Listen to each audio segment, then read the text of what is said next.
नमस्कार, मैं हूं रूपक शर्मा और आप देख रहे हैं हिमाचल समाचार। लोकसभा चुनाव में कांग्रेस की जबरदस्त हार के चलते पार्टी में नित बदल रहे राजनीतिक घटनाक्रमों के बीच मुख्यमंत्री वीरभद्र सिंह ने आज दिल्ली में कांग्रेस उपाध्यक्ष राहुल गांधी से मुलाकात की। वीरभद्र सिंह का पहले दिल्ली में सोनिया गांधी से मिलने का कार्यक्रम था, लेकिन सोनिया गांधी ने वीरभद्र सिंह को मिलने का समय नहीं दिया। तो आपको बता दें, हिमाचल के मुख्यमंत्री वीरभद्र सिंह ने दिल्ली में राहुल गांधी से मुलाकात की है।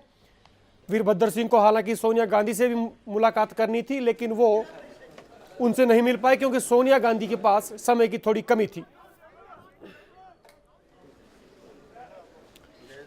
तो इस बैठक के बारे में, राहुल गांधी से वीरभद्र की मुलाकात के बारे में बात करते हैं दिल्ली में मौजूद हमारे संवाददाता राहुल शर्मा से।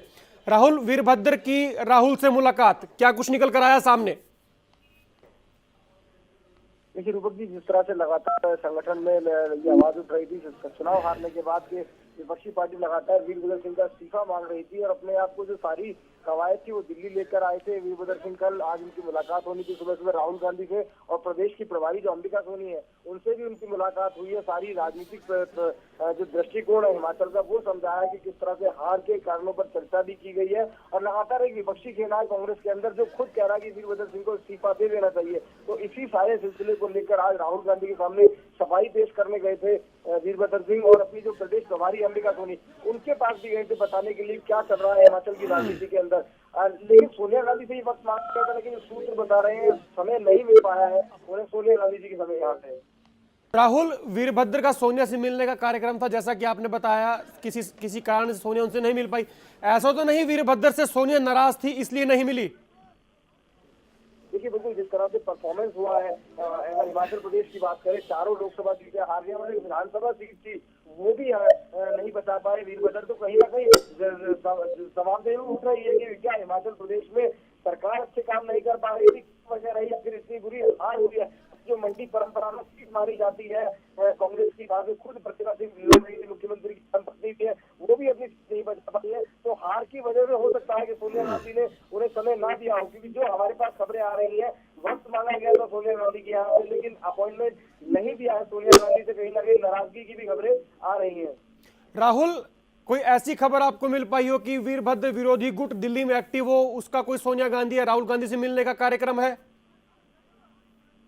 देखिए एक खेमा जरूर है जो कांग्रेस के अंदर ही लगातार वीरभद्र सिंह का विरोध करता रहा है। तो कुछ कहें कि वीरभद्र सिंह इस्तीफा भी दिए और एक मौका मिल गया है विपक्षी खेमे को कांग्रेस के अंदर ही जवाबदेही मुख्यमंत्री के ऊपर डालकर ये कह सकते हैं कि मुख्यमंत्री के अगुवाई में हम लोग चुनाव लड़े थे और इतनी बुरी तरह चुनाव हारे हैं, तो कहीं ना कहीं इस्तीफा दे देना चाहिए। लगातार अटकलों का दौर जारी है, आने वाले दिनों में देखना होगा क्या कुछ दूसरा गुट है इतना हावी हो पाएगा कि वीरभद्र सिंह इस्तीफा दे देंगे। क्योंकि अभी तक दिल्ली की राजनीति की बात करें तो कुछ दिन पहले जो मंत्री है वो लोग दिल्ली में देखे थे, लेकिन लोकसभा चुनाव के परिणाम के बाद वो लोग अभी दिल्ली नहीं आए हैं। खुद मुलाकात की है मुख्यमंत्री ने राहुल गांधी से। अब आगे की रणनीति पर चर्चा करने के लिए क्या कुछ रहेगा ये कुछ दिनों बाद ही क्लियर हो पाएगा। राहुल, तमाम जानकारी के लिए आपका बहुत बहुत शुक्रिया। तो बता दें, वीरभद्र सिंह ने आज दिल्ली में राहुल गांधी से मुलाकात की है। उन्होंने राहुल गांधी को हिमाचल में लोकसभा की जो 4 सीटें कांग्रेस हारी उसके बाबत सफाई दी है। वीरभद्र सिंह का हालांकि पहले कार्यक्रम कांग्रेस अध्यक्षा सोनिया गांधी से भी मिलने का था, लेकिन ऐसा बताया जा रहा है कि सोनिया गांधी के पास समय का अभाव था, जिसके चलते वो नहीं मिल पाई और वीरभद्र सिंह को फिर कांग्रेस उपाध्यक्ष राहुल गांधी से ये मुलाकात करनी पड़ी।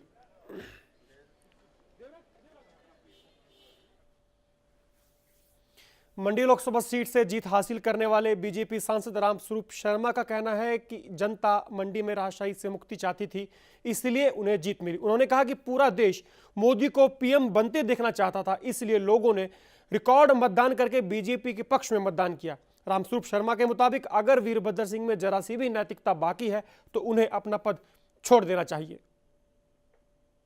हिमाचल के मंडी में बीजेपी का कमल खिलाने वाले रामस्वरूप शर्मा हमारे साथ हैं। परंपरागत सीट मानी जाती है कांग्रेस की, और मुख्यमंत्री वीरभद्र सिंह की पत्नी प्रतिभा सिंह वहां से चुनाव लड़ रही थी। कड़ी टक्कर मानी जा रही थी, लेकिन एक तरफा चुनाव देखने को मिला। सर पहले तो मुबारकबाद आपको डे नाइट की तरफ से। सर किसे जीत का श्रेय देंगे, क्योंकि माना जा रहा था कि कांग्रेस वो सीट कम से कम हर जगह ये कह रही थी हम लोग जीतेंगे, लेकिन आपने एकदम कमाल कर दिया है वहाँ पर वो चुनाव जीत के।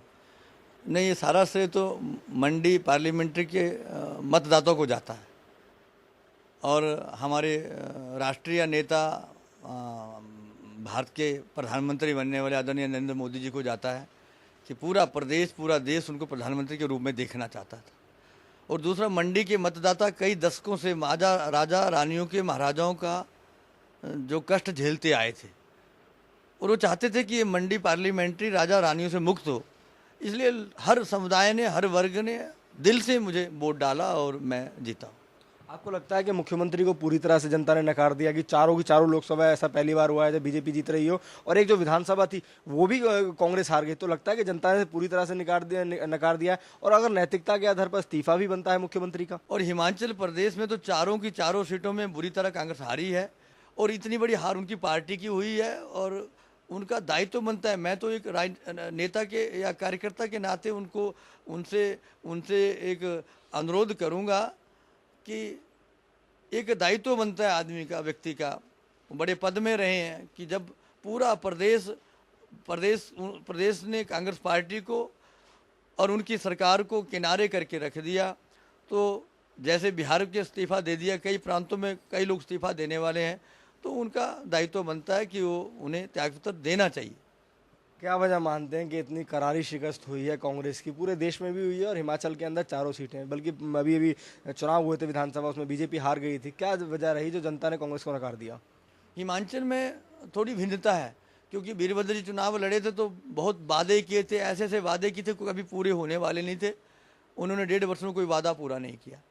मंडी पार्लियामेंट का उपचुनाव था तो फिर वादे किए उन्होंने आके कि इस चुनाव को जताओ, और लोगों ने वो उपचुनाव 1,36,000 मतों से प्रतिभा सिंह को जताया था। फिर भी वीरभद्र जी कोई वादे पूरे नहीं किए। अब आपके पास चार लोकसभा सांसद हिमाचल से आने वाले हैं, सरकार आपकी पूर्ण बहुमत से केंद्र में बन गई है, तो क्या मुख्य मांगे होंगी और कितनी जोर शोर से हिमाचल की मांगों को अब केंद्र में उठाएंगे आप? मैंने जो जनता से वादे किए हैं, मैं तो पहला काम हो कि उनको पूरा करूं और उन पर केंद्रित हूं। जैसे ही सरकार बनती है, मंत्रिमंडल बनता है, मैं उन वर्षों से लंबित पड़ी कामों को, मांगों को उनको पूरा करूं, ये मेरे में उत्सुकता बनी हुई है। तो रामस्वरूप जी को लगता है कि जो वादे उन्होंने जनता से किए थे पहली प्राथमिकता के आधार पर, वो उन्हें पूरे करेंगे, और मंडी लोकसभा में राजशाही को खत्म करने के लिए जनता ने वोट किया है। पिछले 1-1.5 साल में हिमाचल में सिर्फ वादे हुए थे, इसलिए इतनी बुरी हार हुई है, और जो वादे जनता से करके बीजेपी आई है उसे पूरा करने के लिए पूरा काम करेंगे। कैमरामैन फिरोज खान के साथ Rahul Sharma, DN night news, Delhi. Shimla में हुए गैंगरेप मामले में 6 दिन बाद भी पुलिस के हाथ खाली हैं। शिमला पुलिस की तरफ से अब तक की कार्रवाई में 2 में से सिर्फ एक ही आरोपी का स्केच जारी हो सका है। शिमला पुलिस की इस ढील-ढाल कार्रवाई से शिमला की जनता सकते में है। पुलिस की इस लापरवाही वाली कार्रवाई से शिमला की जनता थोड़ी सकते में है और खुद की सुरक्षा को लेकर भी उनमें डर है। आपको बता दें कि रेप की इस घिनौनी वारदात को 2 लोगों ने अंजाम दिया था, लेकिन पुलिस ने अभी तक एक ही आरोपी का स्केच तैयार किया है। पिछले कुछ समय से जिस तरह से शिमला जैसे शांत समझे जाने वाले इलाके में वारदातें बढ़ी हैं, उसे देखकर हर किसी के मन में सुरक्षा को लेकर सवाल उठ रहे हैं। तो आपको बता दें, पूरे 6 दिन बीत चुके हैं। आज 16 मई की ये घटना है जब रेप की घिनौनी वारदात को अंजाम दिया गया था शिमला के 103 इलाके में। उसके बाद से अभी तक पुलिस सिर्फ एक आरोपी का स्केच जारी कर सकी है। ऐसा कहा जा रहा था कि पुलिस जल्द ही दूसरे आरोपी का स्केच भी जारी करेगी, लेकिन वो अभी तक सामने नहीं आया। फिलहाल लोगों में अपनी सुरक्षा को लेकर इस घटना के बाद से सवाल है, जनता थोड़ी सकते में है। और इस खबर पर ज्यादा जानकारी के लिए बात करते हैं शिमला में मौजूद अपने संवाददाता मोहित प्रेम शर्मा से। मोहित, मैं अक्सर आपसे एक सवाल करता हूं, हर बार जब भी इस मसले को हम उठाते हैं, पुलिस की जांच कहां पहुंची? आज भी यही सवाल है, कुछ हाथ लगा पुलिस के? देखिए, आप सवाल यही करते हैं और जवाब जो है फिलहाल मेरा वही रहेगा कि पुलिस की जांच जो है वो कहीं ना कहीं आकर अभी फिलहाल जो है वो रुकी हुई है। रूपक और स्केच जरूर तैयार किया गया है पुलिस द्वारा लड़की के बयान के आधार पर, जो लड़की ने पहचान बताई है उसके आधार पर, और जो दूसरा शख्स है उसको उसकी पहचान जो है वो लड़की नहीं कर पा रही, यानी उस बारे में कुछ खास नहीं बता पा रही है, जिसकी वजह से उसका स्केच तैयार नहीं हो पाया है। कुल मिलाकर अगर देखा जाए तो एक व्यक्ति का स्केच जरूर तैयार है, और छानबीन के दौरान जो है कई लोगों से बातचीत भी हुई है पुलिस की, लेकिन अभी तक कामयाबी पुलिस के हाथ नहीं लगी है, कोई सुराग उस शख्स के बारे में फिलहाल पुलिस के हत्थे अभी नहीं चढ़ा। मोहित, पुलिस इस घटना में, इस वारदात को अंजाम देने में 2 लोग शामिल थे, एक ही का स्केच जारी हुआ है। दूसरे शख्स का पुलिस कब तक स्केच जारी करेगी? हो सकता है दूसरे स्केच से कुछ मदद मिल जाए पुलिस को। बिल्कुल, देखिए अगर दोनों के स्केच जारी हो जाते हैं रूपक, तो निश्चित रूप से यहाँ पर एक नहीं तो दूसरे की पहचान कोई ना कोई कर ही सकता है। लेकिन जो समस्या पुलिस अधिकारियों के सामने इस वक्त आ रही है वो ये है कि जो पीड़ित लड़की है वो सिर्फ एक ही आरोपी के बारे में बता पा रही है, जो कि ज्यादा देर तक उनको साथ था जब ये घटना हुई उससे पहले, और जिसने बातचीत नहीं की थी शुरू में, उसका कहीं ना कहीं जो है वो स्केच जो है वो तैयार कर लिया गया पुलिस द्वारा लड़की के ने जो पहचान बताई थी उस आरोपी की। और दूसरा जो व्यक्ति है उसके बारे में फिलहाल पुलिस के हाथ कोई सुराग नहीं है। लेकिन जिस तरह से अब 6 दिन हो चुके हैं इस वारदात को, कह सकते हैं कि एक बहुत बड़ी वारदात है एक छोटे से शहर में, तो ऐसे में अब सभी लोग जो है वो सवाल पूछ रहे हैं कि आखिर उनकी सुरक्षा क्यों करेगा। खासतौर पर जो महिलाएं हैं वो ये सवाल जरूर कहीं ना कहीं पूछ रही हैं पुलिस। मोहित, तमाम जानकारी के लिए शुक्रिया। नजर बनाए रखें आप इस खबर पर, आपके पास फिर लौटेंगे। तो अपने दर्शकों को बता दें, 16 मई को यह गैंगरेप की वारदात सामने आई थी शिमला के 103 इलाके में। उसके बाद से आज 21 तारीख हो गई है, 6 दिन बीत चुके हैं, पुलिस के हाथ खाली हैं। पुलिस ने सिर्फ एक शख्स का, एक आरोपी का स्केच जारी किया है। दूसरे आरोपी की फिलहाल, जिस तरह से बताया जा रहा है कि लड़की दूसरे आरोपी का स्केच ठीक से नहीं बनवा पा रही है, उसे उस शख्स की चेहरा सही से याद नहीं है, लेकिन फिलहाल पुलिस की कार्यप्रणाली पर सवाल उठ रहा है। 2 आरोपी अभी भी एट लार्ज हैं, फरार हैं, और पुलिस के हाथ उनके गिरबान से कोसों दूर। औद्योगिक क्षेत्र बद्दी के आरटीओ ऑफिस के साथ लगती 30 झुग्गियां आज जलकर खाक हो गई। फायर ब्रिगेड की 2 गाड़ियों ने भारी मशक्कत के बाद आग पर काबू पाया। फायर ऑफिसर के अनुसार 60,000 का नुकसान हुआ है, जिसमें घर का सामान, बर्तन, कपड़े, नकदी और अन्य कीमती सामान है। आग लगने के कारणों का अभी तक पता नहीं लग पाया है।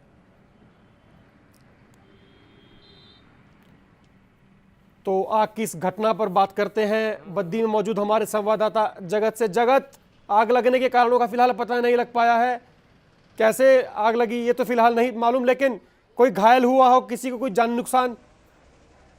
जी रूपक, अभी तक की जो जानकारी हमारे पास आई है उसमें अभी तक का कोई जानी नुकसान तो नहीं है, लेकिन इसमें जो 30 चुंगियां जो जलकर राख हो चुकी हैं, उनमें जो घर का सामान, कपड़े वगैरह वो जलकर राख हो चुके हैं। बाकी जानी नुकसान की ऐसी कोई खबर नहीं अभी तक आई है। जगत, जिस जमीन पर ये झुग्गियां बनी थी वो किसकी थी, कुछ पता चल पाया?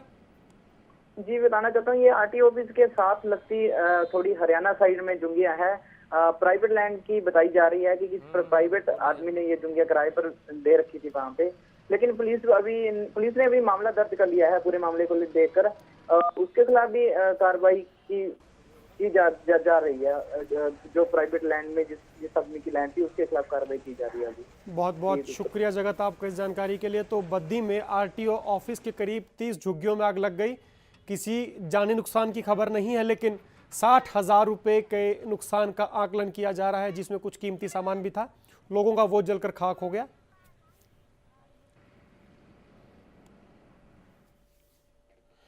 किन्नौर के ननस्पो गांव में सुबह अचानक पहाड़ से चट्टानें गिरने से पहाड़ी के निचली तरफ बसे गांव के कई घर तबाह हो गए। एकाएक आई इस आफत ने एक व्यक्ति की जान ले ली और 5 पशु भी इस घटना में मारे गए हैं। तो अपने दर्शकों को बता दें, किन्नौर के ननस्पो गांव की ये घटना है, जहां पर एकाएक पहाड़ से चट्टानें गिरने लगी।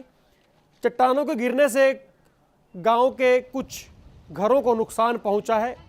इस घटना में एक शख्स के मारे जाने की खबर है और 5 पशु भी चट्टानों के गिरने से मारे गए हैं। विशेषर नेगी जुड़ गए हैं हमारे संवाददाता किन्नौर से। विशेषर, फिलहाल क्या स्थिति है गांव में? जी, लोगों में भय का माहौल है। लगातार चट्टानें गिर रही है, जिससे लोगों में डर पैदा हुआ है। रात के समय उनको और ज्यादा खतरा है कि किसी भी समय जो चट्टानें हैं वो गिर सकते हैं। अब गांव नीचे होने के कारण चट्टानों का रुख किस ओर होता है ये भी लोगों में डर है। अब ऐसे में वो लोग कहाँ जाए। अब यहाँ की आबादी, अगर हम नन्नसको और निगुलसरी 2 गांव है इसकी चपेट में जो आने वाले हैं, इसमें 218 घर है, जिसमें 829 की आबादी है। तो अब इतनी आबादी को कहाँ रखा जाए, कैसे रखा जाए, प्रशासन के आगे भी चुनौती है। अब लोग सहमे से हैं कि वो किस तरह उनको आगे जो है वहां बसाया जा सकता है। अब वो कहते हैं कि उनको डर है, ये सूखे मौसम में ये हादसा हुआ है, अगर बारिश में ये हादसा हुआ तो भयानक रूप होता। क्योंकि ज्यादा मलबा गिरता है और लाशा गिरते हैं, उससे ज्यादा नुकसान होता है। और चट्टानों की वजह से आज दिन के समय हुई है ये घटना, जिस कारण लोग बच गए हैं, लोग इधर उधर भाग गया। आज को हुआ होता तो सैकड़ों लोग इसकी चपेट में आगे होते। विशेषर, एक बात जानना चाहेंगे आपसे, ये चट्टाने गिरने के पीछे कारण क्या है?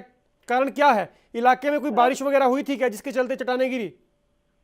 वहाँ के लोगों का ये कहना है कि बारिश कोई हुई नहीं थी। ये जो चट्टाने गिरी है, जिस जगह से ये चट्टाने दरकी है और खिसक गई है, उसके आसपास कोई 5 टावर जो बिजली एक निजी कंपनी बिजली परियोजना बनाई है, उसकी विद्युत प्रवाह के लिए जो लाइनें बनाई गई थी जी, उन लाइनों को ले जाते हुए वहाँ पर टावर खड़े किए गए थे। टावरों की खुदाई के दौरान भारी धमाके किए गए, ज्यादा प्रयोग किए गए, जिससे वो चट्टान दरक गई है। उनका ये आरोप है कि इसकी वजह से ये हादसा हुआ है। विशेषर, आपसे बड़े संक्षेप में जानना चाहेंगे, प्रशासन की तरफ से किस तरह की मदद दी गई है गांव वालों को? प्रशासन की ओर फिलहाल फौरी राहत दी गई है, 2 हजार रुपए उनको दी गई है। लेकिन उनका कुछ लोगों का ये भी आरोप था कि प्रशासन के बड़े अधिकारी मौके पर नहीं पहुंचे, झोले अधिकारियों को भेज करके वो एक खाना पूर्ति की गई है। ये भी लोगों में निराशा थी। बहुत बहुत शुक्रिया विशेषर इस तमाम जानकारी के लिए। तो ये घटना किन्नौर के ननस्पो गांव की है, जहां पर आज दोपहर अचानक पहाड़ से चट्टानें गिरने लगी। चट्टानों की चपेट में गांव के कुछ गांव आए जो तबाह हो गए, और इन चट्टानों के गिरने से एक शख्स की मौत हो गई, 5 पशुओं के भी मारे जाने की खबर आ रही है। हिमाचल प्रदेश विधानसभा देश की पहली विधानसभा बनने जा रही है, जहां सदन की कार्रवाई पूरी तरह से कंप्यूटरीकृत होगी। इसके तहत सदन में राज्य की सभी मंत्रियों, विधायकों, मुख्य संसदीय सचिवों की कुर्सी के सामने टच स्क्रीन लैपटॉप रखे जाएंगे। आधुनिक तकनीक के क्षेत्र में हिमाचल प्रदेश एक और कदम आगे बढ़ाने जा रहा है। हिमाचल प्रदेश विधानसभा में जल्द ही सारा लेखा जोखा ऑनलाइन होने जा रहा है। इसके लिए विधानसभा प्रशासन को केंद्रीय तकनीकी मंत्रालय के NIC के जरिए से 9 करोड़ रुपए की राशि भी उपलब्ध हो चुकी है। इस बेहद महत्वपूर्ण परियोजना का काम 1 साल से चल रहा था, जो अब तकरीबन पूरा हो चुका है। इस सुविधा के लागू होने के बाद जहां राज्य की सभी सरकारी विभाग विधानसभा की पूरी कार्रवाई की जानकारी ऑनलाइन प्राप्त कर सकेंगे, तो वहीं प्रत्येक विधानसभा हलके की भी पूरी जानकारी संबंधित क्षेत्रों के विधायकों को उपलब्ध हो सकेगी।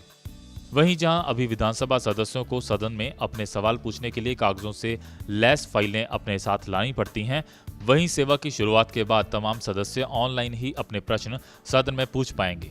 इसके लिए विधानसभा प्रशासन के तमाम अधिकारियों सहित विधायकों को भी प्रशिक्षण दिया जा रहा है।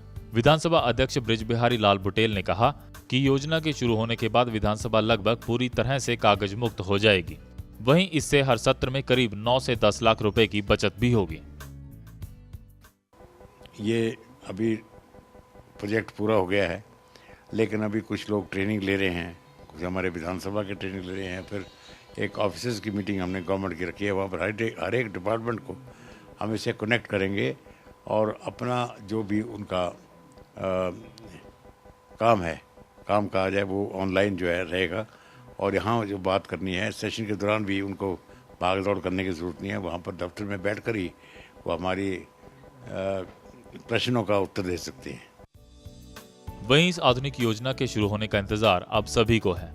शिमला से विधायक सुरेश भारद्वाज ने भी इसके लिए विधानसभा अध्यक्ष की जमकर तारीफ की और कहा कि इससे विधायकों के काम के साथ साथ विधानसभा सचिवालय में तैनात अधिकारियों के लिए भी कागजी कार्रवाई की जगह कंप्यूटर पर ऑनलाइन काम करना बेहद आसान होगा। उन्होंने उम्मीद जताई कि आधुनिकता के इस दौर में हिमाचल प्रदेश विधानसभा के बाद देश की अन्य विधानसभाएं भी इस योजना को लागू कर देश के लोकतंत्र में भी नए आयाम स्थापित करेंगे। इसके कारण जो है पेपर वर्क कम हो जाएगा। एक तो पेपर मैं समझता हूँ कि वेस्टेज ज़्यादा होती है।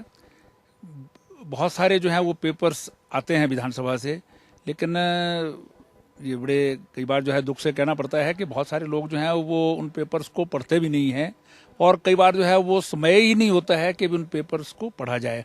इसलिए जब ये सीधा सीधा जो है कंप्यूटर पर होगा और हर एक विधायक को कंप्यूटर जो है वो विधानसभा से दिए गए हैं, तो वो अपने जो भी चीज़ है जिस भी समय होगा उस वक्त जो है वो बटन दबा करके जो है वो उसको देख सकता है। ई विधान नाम की आधुनिक सेवा के आगाज के बाद हिमाचल प्रदेश विधानसभा देश की पहली विधानसभा सेवा बन जाएगी, जहां आधुनिक तकनीक के जरिए हिमाचल प्रदेश के विकास को आगे बढ़ाने के नए आयाम स्थापित होंगे। विधानसभा अध्यक्ष बृज बिहारी लाल बुटेल ने कहा कि ज्यादातर विधायकों को इस सेवा के लिए परीक्षण दिया जा चुका है। बुटेल ने उम्मीद जताई कि ये सुविधा विधानसभा के कार्य को सरल बनाए रखने में अपनी अहम भूमिका अदा करेगी। शिमला से राजेश कुमार के साथ मोहित प्रेम शर्मा की report. Cedar films private limited के कार्यक्रम संगम सुर संगीत का ऑडिशन नाहन में आज संपन्न हो गया। 2 दिन तक चले इस ऑडिशन में करीब 33 प्रतिभागियों ने हिस्सा लिया, जिसमें से 11 प्रतिभागियों को शिमला में आयोजित होने वाले पियानो राउंड के लिए चुना गया है। नाहन के बाद अब 23 मई को सोलन जिले के बद्दी में ऑडिशन लिए जाएंगे।